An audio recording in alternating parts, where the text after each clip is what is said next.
All right, here we are again. Péter Csörget. Yes. Yes, right pronunciation. As you can hear, this is still in English, because you speak English. And the theme is still power, because it's something that, you're working with power. I want to get into power. Power is hugely, it's a huge aspect for men and an important aspect for men. And you also shared a little bit off camera around your journey into your own power. So this is something that I'd love for us to dive into today. Make it like let's call it the personal empowerment journey. That could be good title. Maybe we'll use that, the personal empowerment journey. Exactly. Or stepping into power or something. Yeah. Yeah, stepping into power is nice. Practical. Ooh. Practical information is coming. Practical information. Yes. Yes, all right, some practical information. And as you said, thank you for bringing up this topic in this way, because you just said important for man to have his power. Yeah. Because what if you lose it? How do you feel? I feel disempowered, I feel weak, I feel heavy, I feel like, for me, it's almost like the opposite of feeling empowered is almost like depression for me. I just go, no motivation, no energy especially, low, heavy. There's like this lethargy is the English word for it. It's this like almost like stickiness to me. And lack of like inspiration, solutions. There's like, I get foggy. It's almost like brain fog as well is included in when there's a lack of power. And needy. I also become needy when I'm like out of my own power. There's this sense in me that kind of like I grasp for things elsewhere, and especially to just make me kind of it's almost like escape. I reach for other things. It's like sex, love, whatever, screen, scrolling on the phone, sugar, alcohol, like all these things, right? Quick pleasure. Quick pleasure, that's the word. Yeah. I look for quick pleasure when I'm out of power. Yes. Ooh, wow. That's very nice. I mean, perfectly phrased. Yeah. Because that's how I can mention my good experience at parties, at techno parties. I used to go because I like techno. And those who know me, they luckily they give me feedback as already trying out techno parties without drugs, because drugs are quick pleasure. Put it in, works. Yeah. I'm feeling good for a few hours, and crap after waking up so tired and all these things empty. And when I'm at the parties, I'm like this, smiling, standing for 36 hours, serving people or whatever, because I'm just high on my energy. Yeah. And when they ask, what are you using? I just say, I'm strong and sober. And that's Strong all. and sober. Strong and sober. Just want to like emphasize that as well, because it's such that's a good statement. Imagine walking around being like, hey, fuck, I'm strong and sober. And again, sober could be in that example, that's like not being on drugs or alcohol, but sober is like, let's say I'm super tired and I fill myself on coffee, right? Then I'm not really sober as such.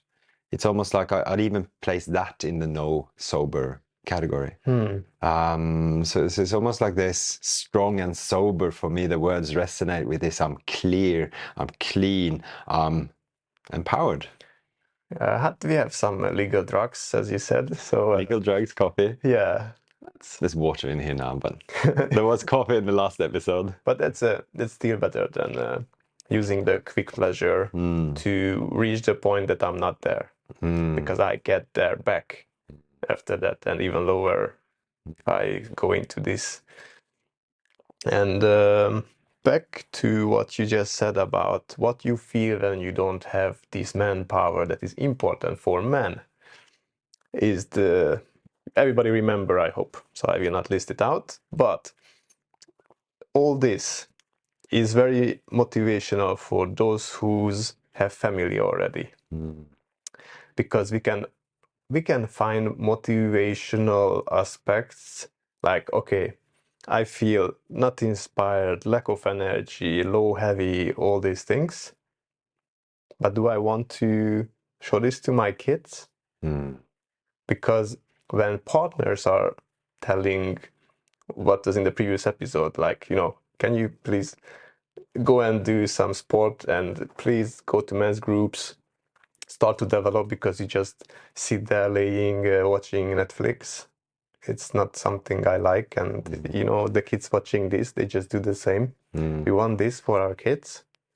And then this is a really good motivation, but not from a partner. From partner is just, as you said, the previous episode, some drops, easy drops, but... And also, I don't think a partner is that kind of aware to give that direct either. Normally it comes out in this, oh, you never do, blah, blah, blah. You're always on the couch, or it comes out in like pokiness or nagging. Typically, at least that's my experience in relationship. It's like the partner starts to nag. And for me, nagging is like a little callback to like checking myself. Is like, how am I doing in life in general? It's basically back to this, am I strong and sober? And what can help in this situation, usually when I see any podcasts, is sometimes mentioned that be with people that you want to be. Oh, that's nice, yeah. Because if you have friends who are doing sport, they're doing self-development, practicing spirituality in a healthy way, and all these things, choose these friends. And if they are not your friends, probably they are in a group, right? Good point. That's a good point. So that's fine that you cannot make friends easily. That's why we have the men's groups, for example, or other groups. Basically, any man is participating in any kind of group like yoga, breathwork, whatever. They are open to grow, to try new stuff, to go further in life, experience more. So these are the active, again, the previous episode, active people who got up from the couch and go and do something to feel better. So in this case, I would just say, just go to groups. And many people is very busy. We can bring up any kind of excuses. Very busy, but also there is mental aspects that blocking a person to move out because it's just so deep in phones or whatever. But once that person goes out twice a week, it's a minimum twice a week to do something outside. I have to go outside. I have to participate somewhere where I can feel the difference. I can feel my body. I can connect to spirituality or whatever is needed. Otherwise, you will just stay in the same line or just go down and more down. That's the same principle as going to the gym, isn't it? That they said that you need minimum 2 days a week in order to progress, basically, at least in order not to stagnate or go down. So it's like similar principle. I like it. It's like, it makes sense. And the best when you have somebody, if not you, somebody that can motivate you. And I would say for those who have family, think about what examples you show to your kids. Well, that's a nice one. What example am I showing my kids by how I act, how I am, how I approach life? And why is it important psychologically? Because the kids who's growing up in an environment, seeing mama, papa, original, or how to say traditional way, or I don't know how to phrase it, not to feel embarrassed, but then the parents, best way to pronounce, they will feel home and they will feel attracted by similar people in their life. So if they see an addicted person who slap them sometimes and all these things, maybe that girl later will find someone like that who will hurt her feelings, her body, and don't care about her, just watching TV. And this girl will feel good with this person because that's similar to my home feeling. Yeah. And until she's not conscious, she will be in these kind of relationships. So it's very important to set a kind of quality of family life. And that is so motivational, I guess, for those who have kids, to set quality life, and show the example, because these kids will be attracted to a person over there in front of them. Yeah. I totally resonates. I mean, I have a child, and but I also want to just throw that in there, that it's a thin line between inspiration and self. I use this for those who just listen. I'm like slapping myself. It's like this self talking myself down, saying, "Oh, I'm not doing enough," instead of saying, "Hey, I can do better." It's like and with everything, like being the father that I want to be. It's like I aspire to be that, instead of saying, "Oh fuck, I'm not that," or "Oh, I'm not as good as I want to be," or it's like victim versus warrior almost mentality in it. It's brings up the thing that how you see things. You see things from this direction or from this direction, because if you see this challenge as a positive challenge to make me change, to be active, and it's totally different, like as you said, that I'm not good enough and I cannot fix it. And the mindset is really important when we talk about ourselves. Yeah. Like as you just mentioned, mindset is everything. If I say I cannot, then you will not do, probably. True. But if you say I want, then you will find a way. That's powerful. I want this. Yeah, it's like I try to do that in general in life, this taking away this certain. I had a friend once who actually, like, speaking of friendship, who actually pointed at me and said, "Hey man, you're using I think he called it jail words or imprisonment words." And he pointed out should, because I was using should a lot. "Oh, I should do such and such." Or I have to go to work tomorrow and I should do a good job. It's like, that's not very tempting, but changing it to I want to go, or I'm, inspired to go, or I want to. Yeah, I bring it back. You bring up another topic because it was in my previous circling experience in Hungary, where the topic was I was a guy who worked there for 20 years in his previous workplace, and he said he's in a kind of struggle how to go forward in life, what to do.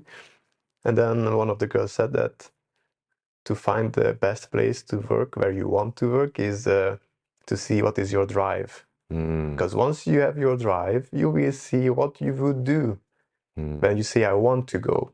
For example, I don't say to my workshop, like, fuck, I have to go to do my workshop, I don't want to. No, I'm like super on it. Yeah.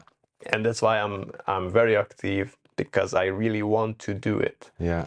And that's why also I'm a freelancer, health and safety manager. So I work because I need money, and I do my work in a way and sign contract in a way that I know I can do kind of way I like. But I try to get into this work, what I do now, because that's I really like. Because those who watch the previous episodes, they will see how powerful is what we are doing. How powerful is these groups we will have if we are also active. So that's how you can say, like, yeah, I want to go to work, if you do what you like to do. Yeah. And a hack that I use as well is, even if I don't like my work, even if, like, I don't like my work, because like a lot of people don't like their work, it's also like looking at, well, but what is it why am I doing it? Because I want something.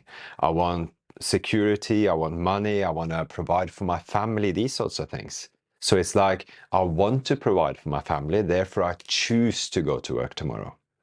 That's like an empowered mindset, compared to, fuck, I have to work tomorrow because I have to support my family. It's like, yeah, but it's already a good mindset, And if you realize that actually I don't like it, you can start to make the plan as a man how to get out of this towards the workplace I want to work. Oh, that is nice. So we don't jump out and we don't struggle, we find a solution. Yeah, it's very masculine, this, find a goal and then make a plan to get there, Yeah, it's my favorite psychologist. Again, he's when he's with his clients, he say that, okay, we had a nice discussion and you can take this with you and use it. Or if you're not, I have a happy life. I'm smiling, I feel good, and that's yours. You can choose to live with all your struggle, or start to sort out all the shit and live the life you want. So it's related to relationships as well, and all these things. It's true for everything. Work for the life you want. Yeah. So don't just be in this shitty line you don't like, the warm pea. I usually nice. call this section where you just be. It's like mediocrity. Mediocrity, I think, is a good English word for it, because and I see that I'm totally guilty of that. I've done that in a lot of phases of my life, and it's like if things are okay, I tend to lean back on the couch. It's okay. I'm in a relationship. Maybe I'm getting more or less enough sex. It's like the sex is okay. I've got enough money. The money is okay. My work is okay. And it's like I stagnate. And I think that's death of, especially relationship, for instance. I think it's the death of relationship when the man starts to get into that. Things are okay. Why do I have to change things around? It's okay. Why do you have to change, dear? Why, can't we just be? Mediocrity.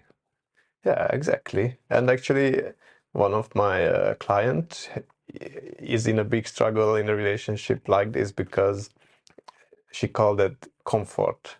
Yeah. It's so comfortable. Everything is just as you said. Yeah. But then this leads to the death of the relationship slowly, and then we recognize it at the bottom, oh shit. Yeah. We are it's difficult to getting up from bottom, right? And it's just about all consciousness. So that's why spirituality is so important, and all these things what we discussed. Go ahead. Don't just stagnate, because if you want a happy life it comes with struggle and lots of growth that you can get out from groups and all kinds of things that you attend. So yes, you brought up this topic in the right time, because I wanted to say something about spirituality. So the first step to control your destiny is to be on the conscious level where you can just be without any thoughts and anything in your mind. And then there's the first step towards controlling your destiny, because then your past, your future is not there. You are just be. You can feel into what you want and where are you and all these things. And my Buddhist ex-girlfriend said the biggest gift is to be in the present. And I didn't understood until I felt that how is it really, how intense it is. And when I start to control my life, to see my whole life in that perspective from outside, how was it until now, how I want to live. Because once you start to just have a little break for this and have a look at this, it's so powerful, because it can be a full replanning. And then, now, 5 minutes left, a little bit more, when I wanted to get into the topic. Can I get into the topic? Yeah, get into the topic, man. So I was at the lowest point in 2020, I guess. It was the last lowest point. 4 years back. Or 4 years. Yeah. I was after a breakup with my ex-girlfriend. We were living together in that time and all these things. So everything was so together, melted together. We had the workshops together. We had everything. And then, we ended up finishing this, what we had together. We had lots of struggle. We understood a lot. We were. It was a big healing journey for both of us. So it was super good. So I increased my consciousness and psychological level a lot. I was healing a lot thanks to her. So, but we ended up at the lowest point. And how I was in this lowest point, I had no direction in that time because I just got out of this system. Yeah. So I was just alone in the cold, dark room in Budapest, where I escaped from home because I didn't wanted to be together if we are not together anymore. So I had not much money left because I gave half of my money to her to manage her life, to restart. And then, I was also physically not strong. My balls were not in the right place, if I can phrase it this way. So I was just on the bottom. But luckily, already I had some tools to work back my stuff. And then, but wait, so you're sitting there, you're broken up with your girlfriend, you're in a dingy apartment, you don't have much money, and no work, and sounds like no sense of direction. What tools are you left with then, or what's in your?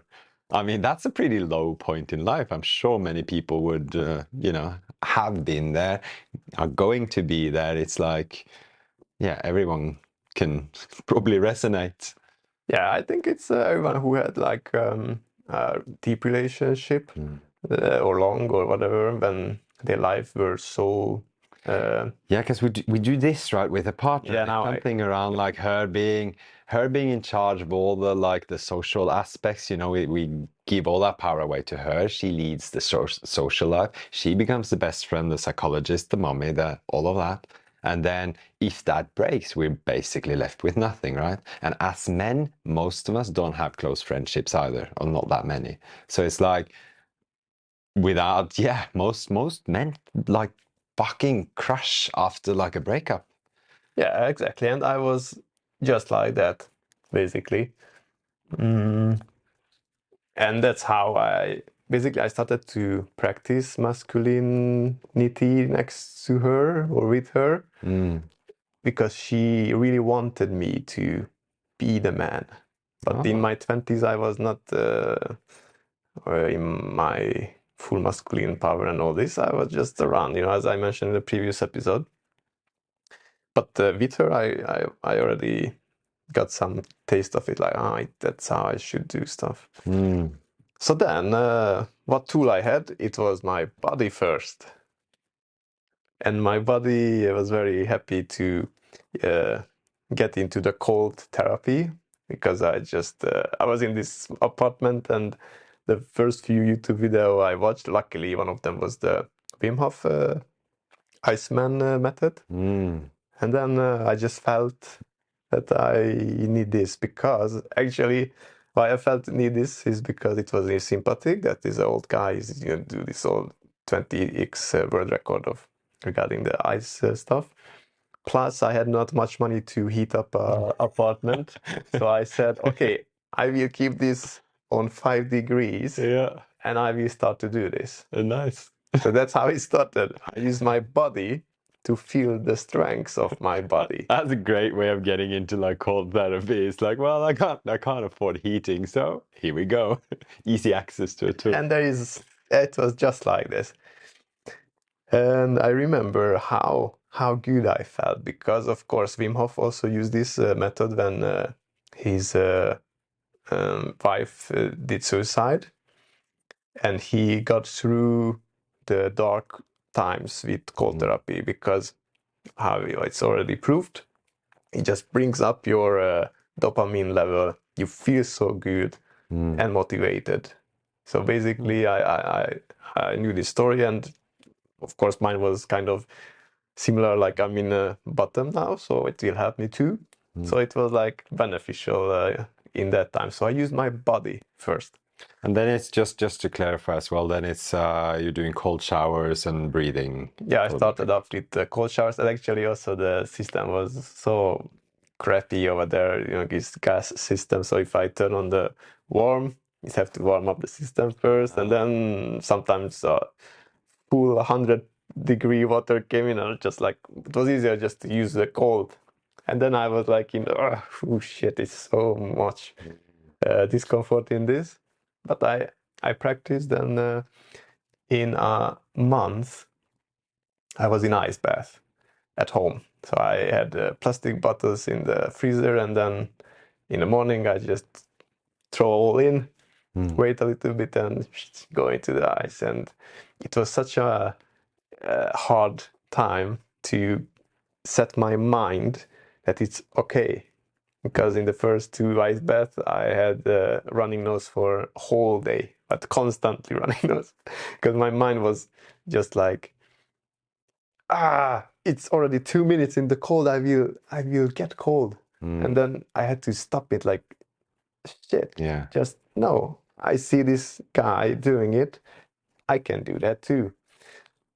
So mindset is also, it was a good practice to focus on the benefits of it, and just use the techniques, and all this worrying voice get out of my mind, stop. So it was a nice mind game as well, not just a good body therapy. But that's how I started to gather myself. And so that was Ice ice bath. baths. Yes, that was the first step.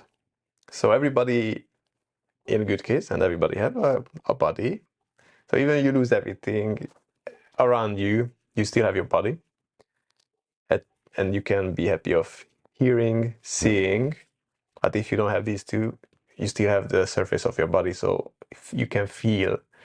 So I use this feeling to feel the strength, that I'm stronger than this ice cold bath. I will not get sick, I'm strong. So I remember that I used these tribe songs and all these things to really have a ritual, and that was a bath ritual, because I always had a right song, a tribal with drums and all these things, so I was really on it, focused. And then once my body got stronger, I started to exercise as well. So my muscles, I started to build up my muscles, and start to cook, start to organize everything around me. So that means that everybody can collect themselves, even if they don't have nothing and they just rock bottom, because we have our body, at least. And then once you feel the strength, then you can start to step by step just go forward to your stronger self. So I started here, physical level, and once my body was strong enough, I supported it with psychology. So I started to read lots of psychological books that resonated with me, that was supporting grief and self-development and masculinity. And then once my body and mind was strong again, and then I went into spirituality. So I found very good Taoist books, Buddhist books, that the story was supporting my actual state of being. So then I was strong enough to hold all this, and then I kind of put all this together. And that was me, finally. So I started to look for a job. So for this, I had to learn English, because I skipped 1 year, and I was working as a team leader technician. So my English was not on business level. So then I found 5 English teachers, and I paid them for having just normal class when we just speak, because I didn't speak for a year in English. I didn't use proper English because I had to speak with all kinds of technicians around the world, so they didn't understand proper English, so I had to keep my level as well down. So almost every day I had English classes, because I knew I will go abroad now, because I was working 10 years abroad, so that was the only option in my head, go back, because I have 10 years experience. In that time it was 8.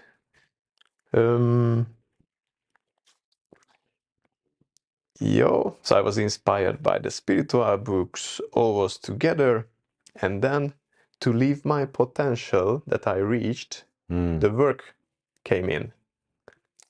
So then I became a health and safety manager in Europe, and then of course here, based on my experience, I started to see how to support men at work and not just do the management. I had to learn that too, but I was focused also on the guys on the side, because construction workers are really in the not healthy masculine place, let's say. Many of them. It was very rare when I met a man like a good-hearted, conscious family man or something. It was so rare.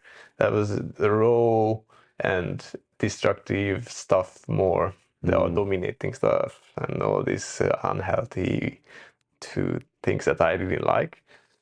But as a manager, I had the power to meet with them, and they had to connect me in another way. And then at the end, we find a way to speak, and also I recognize the blockage in them, and I help them to just feel better themselves as a man. So that helps a lot when they see that I don't want to be a manager and over dominate you and just go out with my book and just write these reports about you. They saw that I'm there to help, but it was not many times enough time to connect too much. So we stuck in a okay level with some of them. That's how this manager life is. I have to be in the office a lot, do a lot of documentation, and not much left for the guys. Here it sounds like you've virtually healed, or here it's like now you're back on, and there's something around this, you know, from between the ice bath and work. There's something there. I'm trying to grasp like what, because what was your, because you were so low right after the breakup, must have been so much grief, so much like this sense of like, oh, what the fuck do I do now? Like this resignation. How did you manage to not resign and just give up and be like, how did you manage to like kind of find the spark? Was it just a choice? Or nothing else to lose, maybe? I had very much pressure because of the money. So the money, which is energy, if I don't have money, I don't have energy, because what can I do without money? Not much. So then I'm out of energy then. So that was a very much motivation that, okay, I have this much money, and luckily I learned with my ex-girlfriend not to panic when I have no job and low money. Just make a plan. And then I did. So I checked that much money I have. It's enough for 4 months without eating.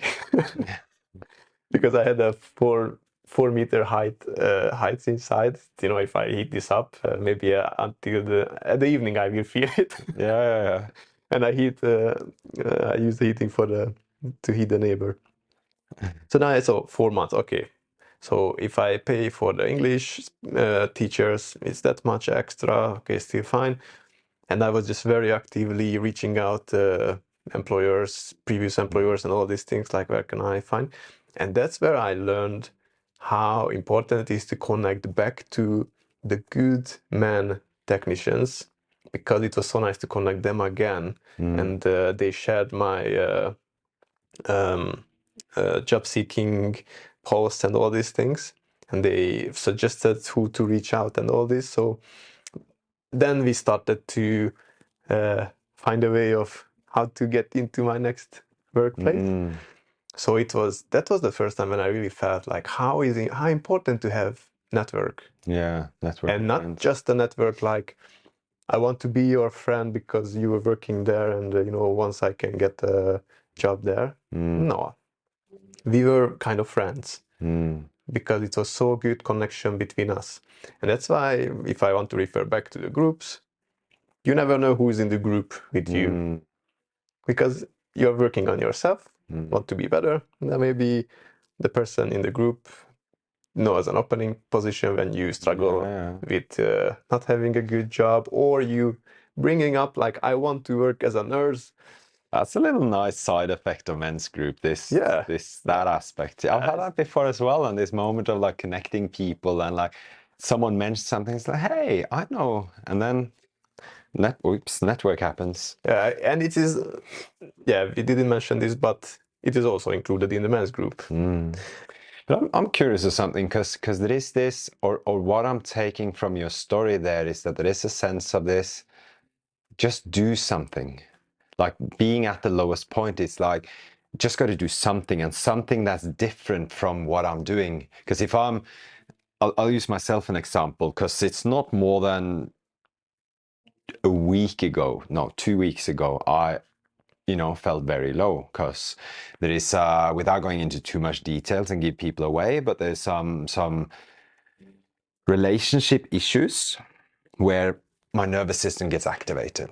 Then there's like shifting in employment and job and security that's activating my nervous system. So 2 weeks ago, I was running around with like a very active nervous system, very sort of like highly like sensitive, easily triggered, just feeling a lot of fear in my body. And all my cells was just screaming, just lay on the couch. Like, I don't want to do anything. I don't want to go out. I don't want to see people. I don't even want to like ask for help. But it's just like, I just want to pull a blanket over my head and do nothing. And I could feel this. My body was screaming for touch, because I'm a very like, touch is my often a way for me to get back. I'm a very sort of touch is my love language, and I need touch. I'm very aware of my touch need. And I was like, that's what I need, but I couldn't make myself ask for it. And there I was. And I was like, for some reason, somewhere in me, there was this, fuck, like my tendency, what I, want to do is just lay on the couch. That's not going to provide my touch need. That's still going to make me feel isolated, lonely, and all of that. And I knew, because I like contact impro, I knew there was a contact impro class in Oslo. And I'm like, oh, that will so fit what I need. I knew that intellectually.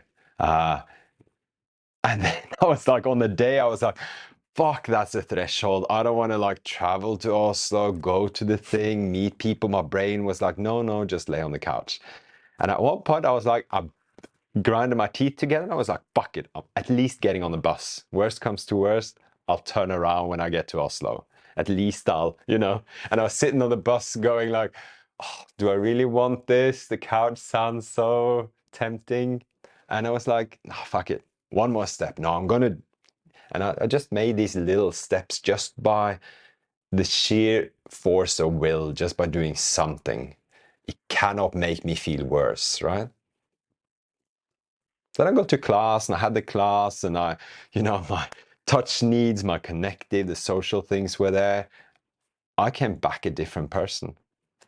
2-hour workshop, or 2-hour little contact improv thing, because that was, and the only thing I had was basically clarity of what do I actually, or what would be good for me, and this sheer will of like, fuck it, I cannot, it's not going to be worse. And something there was something around, and where I wanted to go with this story was this, there's something about just do something different, whatever it might be. And with you, you started doing the cold plunges. It's like, fuck, the apartment is cold, I got nothing, at least I could do something, right? And it's almost like this, just doing something, one step, and then once you get to then the next little destination, then there's always another step, and before a little time has gone past, we're walking and we're moving and we're changing. Yeah. So it just came up in my mind that you said you really wanted the touch and softness and all these good things. And now I just got the picture in front of me. It's like standing outside in the cold, stepping to the left and the right, left and the right. And then here is the apartment. Yeah. And you just have to walk, but it's cold step if I have to take a cold step. And it's lots of step. And it's just like that. Like, will I stay in this discomfort and take some steps that is also still in the discomfort to get there where I get what I need? Yeah. So that's just in my mind that you just did it right, and it's always like this. And the steps were fucking uncomfortable. It was really uncomfortable, getting dressed, walking out the door, and getting on the bus, and the steps were uncomfortable. And same as your example, like standing out in the cold, like, tripping in the cold, it's like the next step will also be uncomfortable, but it takes me one step closer to a potential change or a potential new situation or potentially something that I need. And I think that's that's also empowerment, because I noticed that for every little step I took, there was also this, like, with two things. One was like, at least I'm here, one step closer. And also this sense of like, but fuck, I can do it. I'm doing something. And I again want to emphasize this, just do something. And it's like, it's very nice to have a clear plan and knowing, in my case, I kind of knew what I needed, or I knew what could satisfy some of my needs. But even if I hadn't had that, just fucking something. And you mentioned body as well. It's like, and this is like going to be advice for those who are very low, but move the body or get in contact with like physicality. It's like lift some shit or go exercise or something. It's like, even if my biggest desire is to lay on the couch because I'm feeling low and someone just, again, going to the gym or something is still, I've never come back from the gym and then regretting and be like, oh, should have stayed on the couch. Never in my life happened. I don't think anyone can say that. Yeah, should have stayed home. That's a very good one. But it's a threshold, and it's about getting over that threshold, and to get over it, that sheer will is just this, like, fuck it, I'm just going to do it. And you said you want to mention the leadership and responsibility. And once you're on the rock bottom and nobody pulls you up, you are the leader, you have the responsibility. Yes. What will you do with that? Because once you take responsibility, take steps, make a plan, put yourself together. Yeah. Already in my movements, you feel that it's like power. Yeah. And then you get into your power. It's easy. Just take steps. And it's already good when you recognize that I don't want to do this. I recognize I'm watching the second or third Netflix movie already today. Yeah. And if you have this in your mind, that shit, I don't want to do this. It doesn't lead anywhere. Yeah. I'm just escaping now. What should I do to what do I want? I want to be a very good, strong man. Okay, so I should go to Fight Club or go to the gym or just start to do a half an hour exercise. That's what I should do instead of starting up the next half an hour movie. So leadership, responsibility, because then you will become empowered by yourself, because then I know how to get power. Yeah, we take these steps. Oh. It's something also around finding the shortest step that I can actually do right now. Let's say, using the gym as an example, maybe that includes traveling there. I have to set off an hour and blah, blah, blah, blah, blah. But then, what's the shortest step I can do now? Like, fucking just do some, do 5 push-ups then. If I'm like on the couch, being all like depressed on the couch, force myself to, or one. It's like, at least do one. It's something around that, just micro step. I do core exercise because it's easy at home. You don't need any equipment, and the core strength is really needed for everything. So I use that one, for example, if I feel like it's no time or whatever. What's your exercise? Do you have like one particular one you do, or is it a variation?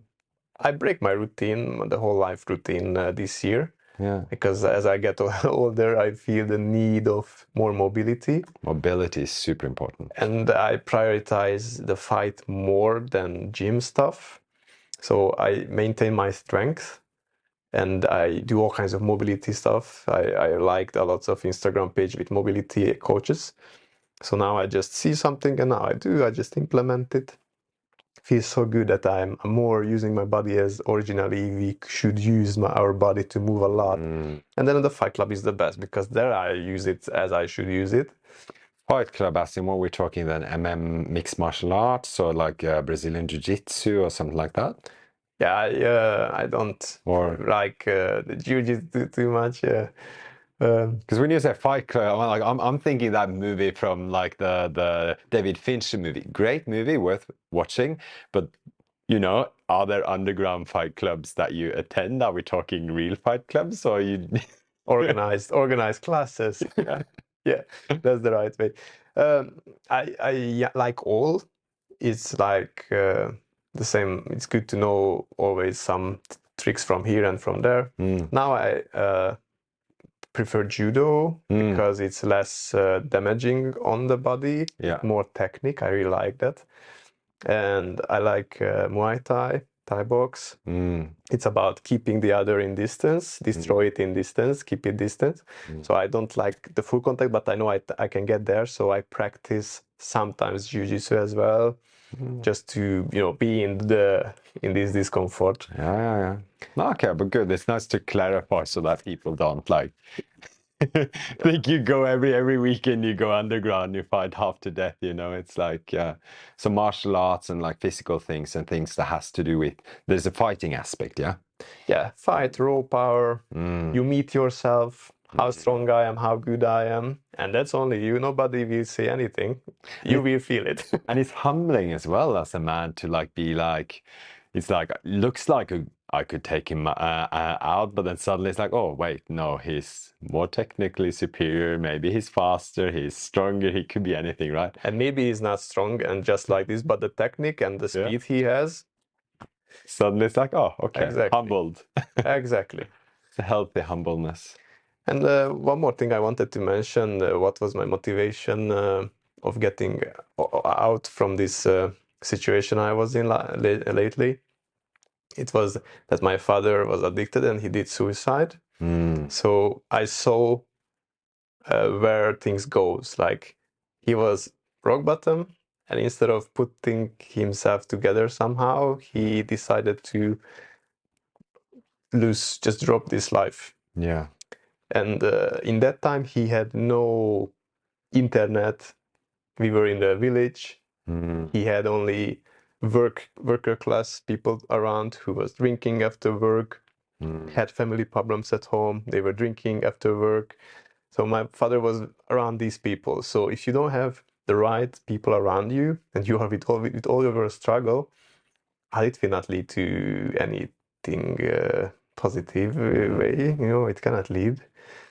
And he couldn't sign on mindfulness workshops to speak about problems. Yeah. So he was basically with his problems and with his addiction and without knowing like how to fix it. Yeah. So for me, there was a very damaged man model I've seen.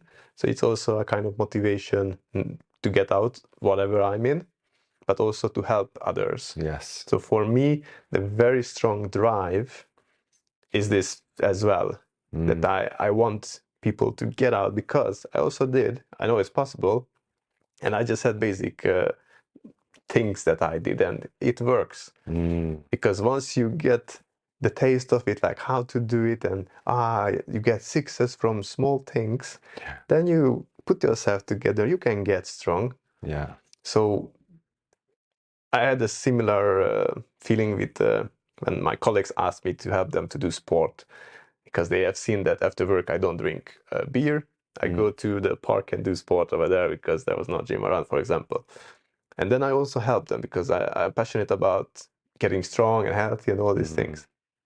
So get these friends, meet these people at the groups, because those who's going to the groups, they already take the necessary steps that is needed for improvement. Go to fight clubs because those men are working on to be strong in this perspective. And once you are in this, as I said in the earlier, you will get stronger in the other ones because you will get insights during the fight Like, okay, I had a big face when I came in, and now I'm just me. Yeah. How I am. Okay, I'm not that good. Yeah. So you will learn much more. You will be humble, and all these things. It will generate a lot of other things that is needed in life. It's a very good point. So I would suggest everyone to do this, because to protect boundaries, for example, for me, fight is important. And I wanted to mention one conflict, because even I was leveling up, the life always brings you the difficulty that you are capable to deal with. And that's it's here. So my next step when I was a manager, I faced to a very toxic leader on site. He was a site manager. He made up all kinds of stories to remove me because he didn't like my style and how I approach people and all these things. Like, I want to do very proper job. I don't do dirty stuff, signing papers that I'm not allowed to, making procedures that I'm not allowed to. And I said I will not do. And he wanted to force me to do. And then he wanted to basically fix this, but in a way that he crossed this site manager role a bit. And we went into the man crushing stuff. So he was very close to me. He moved his chair very close to me, and he said, "You will do what I say, or you will go from this site." And I will not go into details, because you know all what I want. And then it was already several days when we had these conflicts and sparks and stuff. And then I was really red. And when I'm very red, my green eyes are very sharp like laser. And then he expected that I will just back up like a boy. Like, okay, here's a father. And I will be a boy, and okay, I will do this, and I will not. I was just moving on him. And I said that, I know what I can do and what I'm allowed to do. And you will not tell me what I should do, because I'm the health and safety manager. You're a site manager. I know my role. You also yours, and we also know that it's not what I should do. So I go back to my office. I do my job. You stay here and you do your job. And when we meet, well, we will meet to do what we should do together. And then I just went and closed the door. The result was I felt very good. Because you were in integrity as well. This was the first time after the rock bottom that I felt that I can protect my boundaries. I'm strong enough. And then I will not get hurt. I will not stay in toxic environment. I will have this protection. So that was the meaning of this happening. And I was so proud. Even I know I will be off from this site. And next day my manager called me that they will remove me. But what life gave me?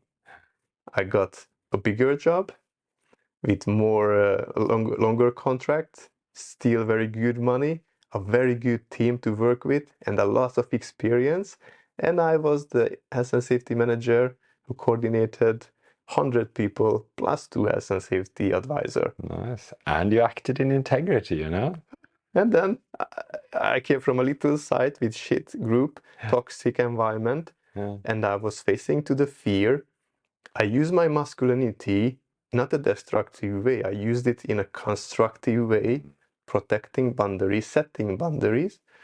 And then life gave me the next step. Like, okay, you can do this, but do this. And then I did everything. That's a very, very cool story, and it's like a not cool, inspiring story, because it's like, as you said, you set healthy boundaries and you used your masculinity to do right, so to speak. And is it coming from your strengths? If you are not in your strength, which is several layers to get there, then you will stay in toxic environment. You will not get further. You will struggle in that shit. Nice. So hopefully those who's watching this video, you will get some inspiration, because it's also coming from sport, from fight. Because I knew when he was so close to me, like in the pub, when someone want to fight, I also felt like, okay, now it's just one punch and I will break his jaw. Yeah, but I was thinking like, yeah, then I will not just lose this project, but also my work. Yeah. So then I would just very direct and just keep my energy in this. Well, that's also like a survivability, like an ability to survive as well, this ability to fight, and then having the conscious choice to I choose not to. And I think that's important. There's a saying, I'll finish with a saying because we're out of time. The saying is, what is it? I'd rather be a warrior working as a gardener than a gardener in a war. Mm-hmm. Yeah, exactly. It's something that inspires me to to get back into martial arts as well. Look, thank you so much for coming. This has been for having me. Super inspiring, and I hope it's inspired people as well. Yes. Hopefully. And let's all, as men, just awaken our power. Yeah.